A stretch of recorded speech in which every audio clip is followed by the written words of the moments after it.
So welcome everybody, my name is Jenna, I work at the Eastern Ontario Health Unit, and I have the pleasure of discussing the very timely topic of cannabis with you tonight. So you folks have likely come out here tonight either out of personal interest or perhaps out of interest or concern for your children. You're probably looking for some information, and so our goal here tonight is to provide you with that information so that you can either reflect on the topic for yourselves or maybe talk about it more comfortably with the youth who are in your lives so that they can then make informed decisions. So cannabis, like other issues that affect healthy growth and development, are important to talk about early, often, and non-judgmentally. Now, there are many names associated with the substance, but for tonight's purposes, we'll go with the term cannabis. Other terms include weed, marijuana, pot, and there are many other street names, but we're all talking about the same thing, cannabis. Further, rather than referring to recreational cannabis, you'll hear me say the words non-medical or non-medicinal cannabis. This is simply to be aware of the connotation that can be associated with the word recreational. For example, you would think of recreational paths, recreation departments as something being associated to a healthy behavior. So what we want to avoid is the non-medical use of cannabis being associated with a healthy behavior. And so the content tonight is based on information that's been provided to us at this time and research that is out there at this time. And because everything is so new and still emerging, even some parts of the regulations are still in the works, we need to make sure that you are all aware that the information shared tonight is based on current evidence and information made available to us at this time. So cannabis is the scientific name for the plant of which the different forms of cannabis are derived. These contain over 100 chemicals called cannabinoids. THCA and CBDA is what's contained in the cannabis plant itself and is not bioavailable to the body's receptors. But upon heating the plant material, these acids become THC and CBD, which are the more commonly known cannabinoids. The THC is the main psychoactive or mind-altering cannabinoid, which is responsible for affecting how we feel, we think, and we act, so that euphoric high that can be felt. CBD has little or no psychoactive effects and is the cannabinoid which is most commonly cited as having the potential therapeutic effects. Cannabis plants and products have varying levels of potency of THC and CBD. And according to the federal packaging regulations, producers will be required to indicate these levels of potency on the packaging, identifying the amounts of THC and CBD contained in the product. And this is especially important for people who are purchasing cannabis, as it is recommended that they consider the ratio of THC to CBD within the product and opt for a lower THC content. This is because a higher THC level is associated with an increased risk of dependency and of developing mental health problems. So the psychoactive forms of cannabis, they can be broken down into three main categories. So we have the dried leaves, flowers, or buds, and those are the brownish, greenish clumps that you may have seen on TV, in the news, or social media. Next, we have concentrates, which are more potent versions of cannabis obtained via a multitude of processes to extract the THC from the plant material. And these end up resulting in hash, oils, tinctures, etc. Then we have synthetic cannabis, which is more commonly known as K2 or spice, which is not actually cannabis, but rather synthetic man-made additives which mimic the effects of cannabis and are sprayed onto other plant materials. And the non-psychoactive forms. These are used primarily for their potential therapeutic benefits or their potential nutritional benefits. Firstly, CBD is of particular interest for those who use it medically to potentially contribute, for example, as an anti-inflammatory. CBD may also have the potential to mitigate some of the psychoactive effects of THC, so intoxication and sedation. Secondly, as a non-psychoactive form, we have products that are derived from the non-heated plant. So for example, if someone were to use raw plant matter added into a smoothie, they wouldn't obtain any psychoactive effect based from that because the THCA in the plant matter has not been converted into THC via the heating process. Other non-psychoactive products include hemp seed, some self-care products, even paper and textiles made from the actual plant materials. Cannabis can be inhaled by smoking, so a typical rolled joint, or vaporizing using a vape pen, as well as by dabbing, which would be like applying heat to a sort of bong using either a lighter or a blowtorch. And these are the most common methods of consumption, mainly because the effects can be felt really quickly within seconds. And those effects, if inhaled, last about 4 hours. Cannabis can also be ingested through edibles, which take longer to take effect. And so here we're talking about 30 minutes or up to 2 hours to take effect. These effects peak within about 3 to 4 hours and can last about 10 hours, so much longer for edibles. An overconsumption of edibles is quite possible if ingesting edibles without waiting for the effects to set in between even small bites. And here it's important to note that edibles will not yet be available for sale as of October 17th, but rather the government will be looking at regulations for them later on. Cannabis can be consumed by placing a drop of extract under the tongue. Concentrates consumed this way can enter the body system fairly quickly as well. Topical application is mostly in terms of CBD-containing products, which are thought to have effects to targeted areas of the body, for example, a CBD patch over a sore knee. Cannabis use has implications in the short and the long term. So in the short term here, these include intoxication and sedation, so the highs and the lows, the mind-altering effects which impact how we feel, we think, and we act, and also in the short term, it might have some therapeutic benefits. In the long term, effects include difficulty with memory and concentration, and if smoking is the method of consumption, then harms to lung health are also possible. Long term, we're also looking at a risk of addiction, and this is about sitting at 9% in terms of risk for addiction. But interestingly, if substance use or if cannabis use begins in adolescence, then this rate jumps to 17%, so much riskier for adolescents. Be it short or long term, though, these therapeutic benefits that are noted here are inconclusive at this time, and so we maintain the recommendation to consult your healthcare provider if using cannabis for medical purposes. According to a recent 2017 survey, just under 20% of Ontario students in grades 7 to 12 have used cannabis at least one time in the previous year. Interestingly, this rate is lower than it was about 20 years ago. And if we look at tendencies, we see that the average age of initiation is about 15 years old. And the higher the grade level, the higher the rate of consumption. And while females and males are equally as likely to try it, males are more likely to use it daily and more likely to use it problematically later on. In terms of perception, students reported a belief that trying cannabis is low risk, especially in comparison to other drug use.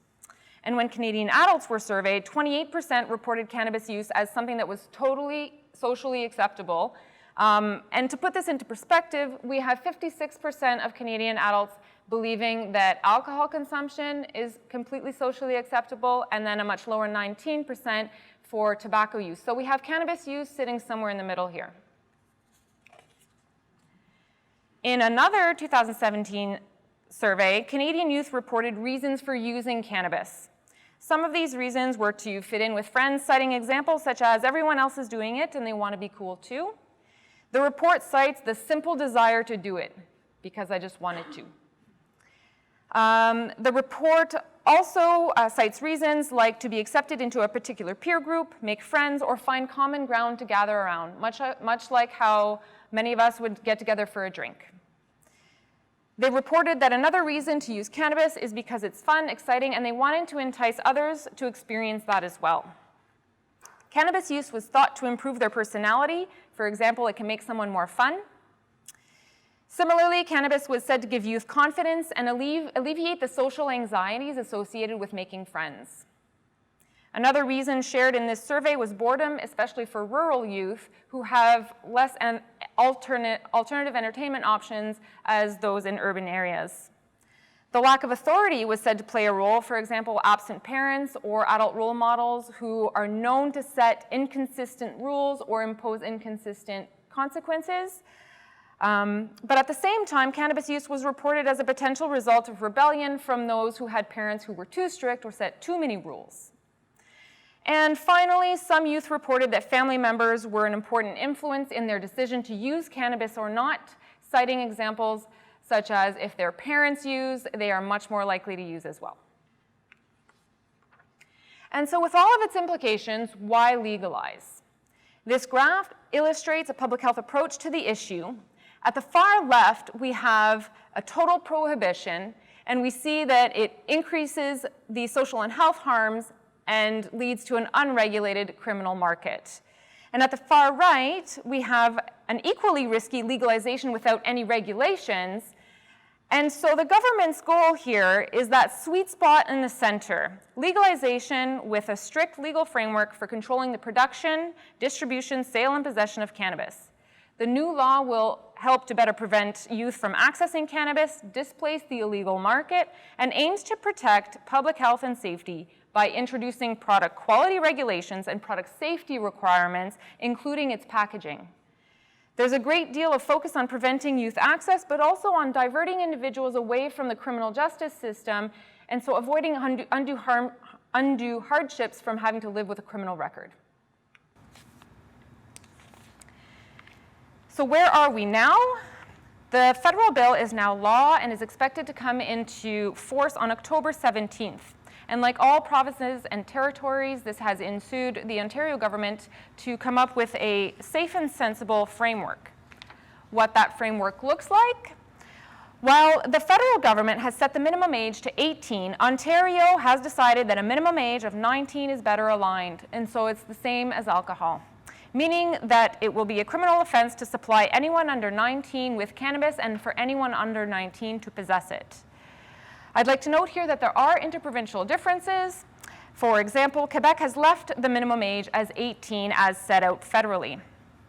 Also, Quebec has decided not to allow home growing, whereas the Ontario government will be allowing the 4 plants per household.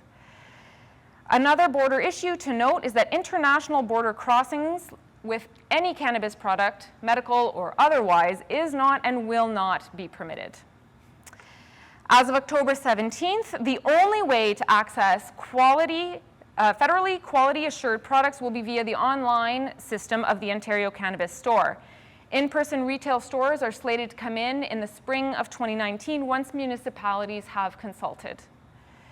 For the time being, only the oil, the dried leaves, flowers and buds will be available for sale, and the sale of edibles will come at a later time.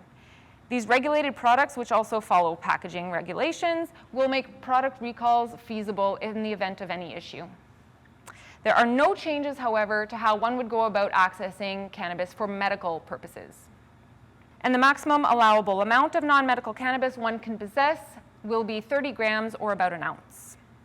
Anyone consuming cannabis for medical purposes via smoking or vaping will have to follow the same rules as smoking tobacco. And Ontario has adopted a zero-tolerance policy for young, novice, or commercial drivers, meaning that they cannot have any trace of cannabis in their system while driving. Cannabis legalization brings about a lot of debate regarding its physical and mental health consequences and subsequent public health concerns. These concerns are driving education, awareness, and prevention initiatives to avoid the potential social and health consequences, not only for individual users, but also their families, their friends, their colleagues, as well as social and health sectors and economic development. We do acknowledge that there is evidence of therapeutic uses for cannabis, and we also acknowledge that it can induce desired feelings of relaxation, increased sociability, heightened sensations. Nonetheless, the Eastern Ontario Health Unit has prepared the following recommendations using a precautionary public health lens. Legal does not mean safe or harmless. No drug is without risk. And so to avoid all potential harms, one should avoid use. Cannabis use can affect brain development and functioning in areas that are important for cognitive and emotional processes. Youth should avoid use until age 25 or older. Earlier use is especially associated with increased risk of mental health problems and addiction. Like I mentioned earlier, the rate of addiction almost doubles when use begins in the teenage years. Other risks for individuals who initiate consumption before age 25 include a decrease in memory, thinking abilities, and attention span, difficulties with relationships, and some physical health harms, which I'll talk about next. Other elements which increase risks for youth are high THC levels, a personal or family history of mental health, and a higher frequency of use. So the more often you consume, the higher your risk. You'll notice some of the slides have an indication to follow Canada's lower risk cannabis use guidelines, and these 10 guidelines will be covered in further detail later on. Again, I reiterate that legal does not mean safe or harmless. Some of the possible effects of physical effects of cannabis use include distorted perception, poor balance and stability, poor memory, difficulty thinking, an irritated respiratory system if smoking the product, dry mouth, increased appetite, increased heart rate, decreased blood pressure, feelings of relaxation, or the opposite can happen as well with anxiety setting in, changes in sensations, increased sociability or drowsiness, restlessness, and the well-known red eyes. So yes, cannabis can affect your mental health. Using products with high THC levels, using before age 25, or having a personal or family history of mental health problems can all increase the risk of developing serious mental health problems subsequent to cannabis use. Further, daily cannabis use is associated with increased risk of depression and anxiety, continued chronic use by individuals who initiate at an early age are at an even higher risk. Again, here we do acknowledge that some people use cannabis for therapeutic purposes to help with mental health conditions such as anxiety, but we maintain our recommendation to consult with your healthcare provider if using for medical purposes. Drug-impaired driving is and will remain a criminal offense after October 17th. Driving while impaired by cannabis reduces overall driving performance with negative impacts on reaction time, motor coordination, divided attention, short-term memory, decision-making, and perception. In a survey, or in a recent report, most youth actually do recognize that cannabis can affect driving, but only with the caveat that it depends on the person, depends on how much they've consumed, and it depends on their tolerance. Now, most of these youth know that cannabis use would slow reaction time, affect motor skills, and distort perceptions, but these youth believe that this impairment is minimal, and they doubt that the 1 or 2 seconds of delayed reaction time would actually be fatal for them. Yet, interestingly, in the very same survey, all of these youth indicated that impaired driving by alcohol was obviously dangerous and something that they would never do. While it is true that dosage, potency, method of use, tolerance, and other personal factors do impact the level and duration of impairment, the fact is that cannabis can affect driving, so simply do not drive after using cannabis. Many variables do impact the level and duration of impairment, but like with alcohol or other substances, impairment can last unknowingly for a prolonged period of time, and so we recommend waiting at least 6 hours before driving. These 10 guidelines listed on this slide come from Canada's lower risk cannabis use guidelines developed by the Canadian Research Initiative in Substance Misuse and is endorsed by the Centre of Addiction and Mental Health. The first one being simply to abstain from use to avoid all harms. 2, delay until later in life because the earlier you start, the higher your risks. 3, identify and choose lower risk cannabis products, meaning the lower THC content. 4, don't use synthetic cannabinoids. 5, avoid smoking cannabis, but rather choose safer ways of using, like edibles or vaporizers. 6, if you do smoke cannabis, avoid harmful smoking practices, so no deep inhalations and holds. 7, limit and reduce how often you use cannabis, and especially avoid daily use. 8, don't use and drive or operate other machinery after consuming cannabis, and we recommend abstaining or refraining from driving for at least 6 hours or longer if needed.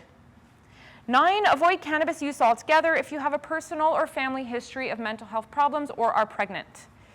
And lastly, avoid combining these risks identified above, and especially avoid consuming cannabis at the same time as consuming alcohol. Also, avoid combining dried leaves with tobacco if rolling your own. So what can parents do? Communicate, often, openly, and non-judgmentally. Parents and caregivers play an important role in their child's life, so stay connected, get to know their friends, talk with your child, and be prepared to answer questions or be honest about what you don't know and find the answer together. You're likely to have a conversation with your youth about alcohol, and cannabis is just another drug topic that's worth talking about, and a lot of the same messages apply. So don't use alone, start low, go slow, be in a safe place, be aware of your surroundings, reach out for help, and call me for a ride home. At this point, you're not new to parenting, and like in most parenting situations, communication is your best tool. By staying connected, you can respect their independence, but build a strong relationship with them at the same time. Participate or show interest in their activities, get to know their friends, talk about cannabis openly, calmly, and on an ongoing basis. This will help your child understand the effects of cannabis use and also the legal implications of using, selling, and the legal risks of sharing cannabis as well. Let the discussion happen casually here and there rather than a one-and-done sit-down talk. Be positive, avoid trying to frighten, lecture, or shame. Active listening can build trust, repeating back to them what they've shared with you, using their language, asking for clarifications, and thanking them for sharing. By focusing on safety, you can help them make well-informed decisions and safer choices later on. Work with them to establish limits together and a shared understanding of the consequences. And be there to help. For example, be willing to give that ride home when they call. Be informed and prepared and get to know some of the facts so that you can respond to some of the questions that they may have. Be supportive and ready to help your child find healthier coping strategies or professional help if that's what's needed. And lastly, be an example. Reflect on your own use and the messages that you're giving off either verbally or through actions. For example, are you yourself using? Or are you referring to needing a fix after a stressful day, whether or not it's something that you would actually do? Demonstrate healthy strategies to deal with life's challenges. Further, parents should avoid using cannabis while actively caring for their kids because it can affect how you interact with them. It lowers your ability to judge, make good decisions, and tend to their needs. Again, open, honest, and ongoing conversations are the key to preventing or delaying the initiation of use among adolescents. Communication should be two-sided, based on facts, and opinions should be taken seriously. So if your youth shares a point of view, it's a valid one, even though it may not be a shared one. Here are some examples of open versus closed communication. So rather than saying, well, doesn't that make you feel, and then imposing your feelings, you can say, how do you feel about your friends using weed? Rather than, don't you realize that, and then imposing your thoughts, you could say, why do you think such and such? Or rather than, don't you think smoking up is a problem, you could say, what worries you about smoking up?